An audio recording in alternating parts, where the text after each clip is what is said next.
البدع والأهواء، أهل البدع العقائدية وأهل البدع السياسية. نقول بيننا وبينكم السلف، بيننا وبينكم الكتب، كان فيقول البدع بيننا وبينكم. Sama, maknanya sama, cuma hurufnya diganti-ganti. Bismillahirrahmanirrahim. Qala al-Imam An-Nawawi rahimahullahu ta'ala,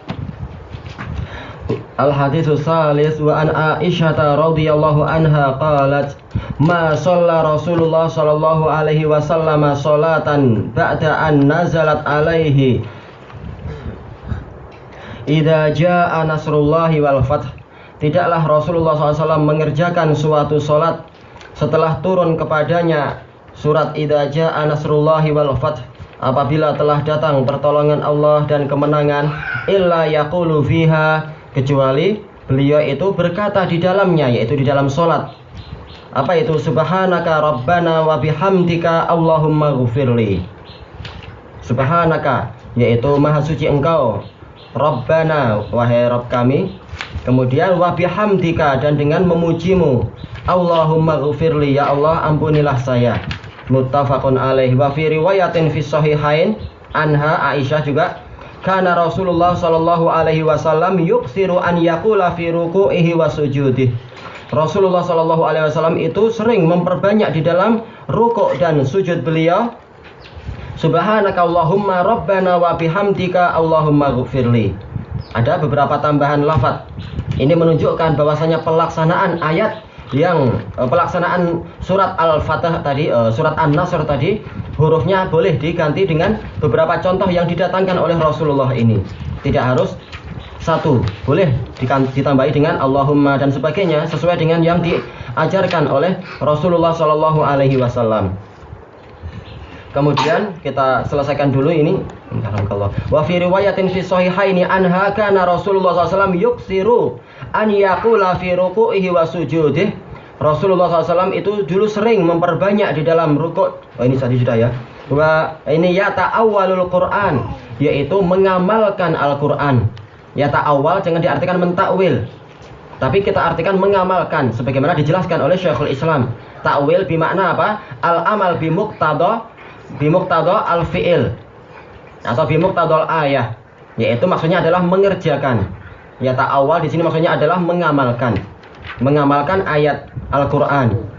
Ayat Al-Quran yang mana itu? Ayat yang akan disebutkan oleh Imam Nawawi di sini, wa makna yata'awwalul Quran ay ya'malu ma umira bih, mengamalkan apa yang diperintahkan fil Quran, di dalam Al-Quran, fi qaulihi ta'ala fasabbih bihamdi rabbika wastaghfir, maka bertasbihlah dengan memuji Rabbmu dan mohonlah ampun kepadanya. Taib. Dijelaskan oleh para, ini masih panjang tapi kita ambil aja yang ini dulu. Dijelaskan oleh para ahli, para pensyarah, bahwasanya Rasulullah Shallallahu Alaihi Wasallam setelah turunnya ayat ini turun pada tahun berapa? Pada tahun 8 Hijriah, yaitu setelah kemenangan Rasulullah di Fathu Mekah tersebut. Turun surat ini, maka sejak saat itu Rasulullah SAW di waktu rukuk dan sujudnya itu zikirnya bukan lagi subhana rabbiyal azim, subhana rabbiyal a'la, tapi subhanaka Allahumma rabbana wa bihamdika Allahumma ghfirli. Kenapa? Karena Allah Ta'ala telah memberikan apa? Memberikan rambu-rambu bahwasanya kalau sudah datang kemenangan dan engkau lihat manusia itu berbondong-bondong masuk Islam, maka ini adalah alamat kematianmu. Maka hendaknya engkau memperbanyak bertasbih, memperbanyak tahmid, dan memperbanyak istighfar. Makanya Rasulullah SAW merasa ini adalah sudah mendekati akhir hayat, maka aku harus banyak-banyak untuk apa?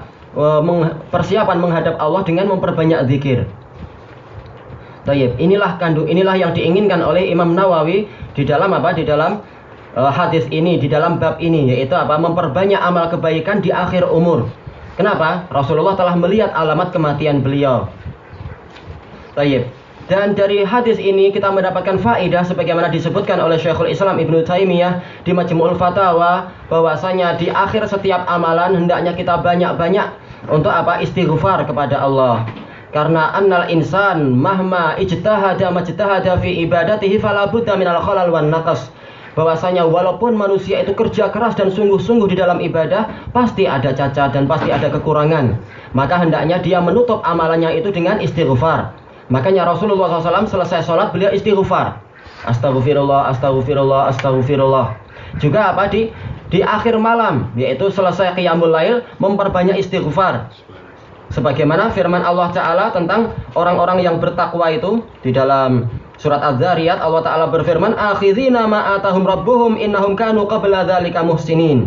Mereka itu orang muttaqin di dalam surga dan mata air mereka itu dalam keadaan mengambil apa saja yang dikaruniakan oleh Rabb mereka, karena mereka itu dulu betul-betul berbuat kebaikan. Apa kebaikan mereka? Kanu qalilan minal laili ma yahja'un. Mereka itu jarang sekali untuk tidur di waktu malam. Wabil asharihum yastaghfirun. Dan di akhir malam mereka itu mohon ampun. Menunjukkan apa? Mohon ampun di akhir-akhir malam, di akhir-akhir amalan-amalan itu.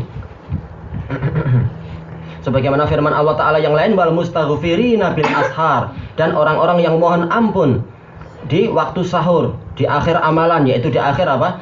Akhir qiyamul lail dan sebagainya. Dan juga di dalam amalan-amalan yang lain disunnahkan untuk istighfar. Sebagaimana kemudian Syekhul Islam menyebutkan masalah Al-Fatah ini. Akhir dari apa? Dakwah Rasulullah SAW sudah memasuki fase terakhir. Disuruh oleh Allah Ta'ala untuk banyak-banyak istighfar. Tayyib. Makanya di dalam hadis Abdullah bin Busr al-Aslami radhiyallahu anhu, hadisnya Hasan di Sahih Musnad, Rasulullah mengatakan, tuba liman wajada fi sahifatihi istighfaran katsira. Sungguh beruntung orang yang mendapatkan di dalam catatan amalannya itu istighfar yang banyak. Baik, apalagi kita tidak tahu dengan apa amalan kita itu ditutup dan dengan apa umur kita itu diakhiri. Maka apa hendaknya kita memperbanyak zikir, memperbanyak istighfar, terutama ketika kita merasa kita sudah di akhir-akhir hayat kita. Tayyib, ilahuna wallahu ta'ala a'lam.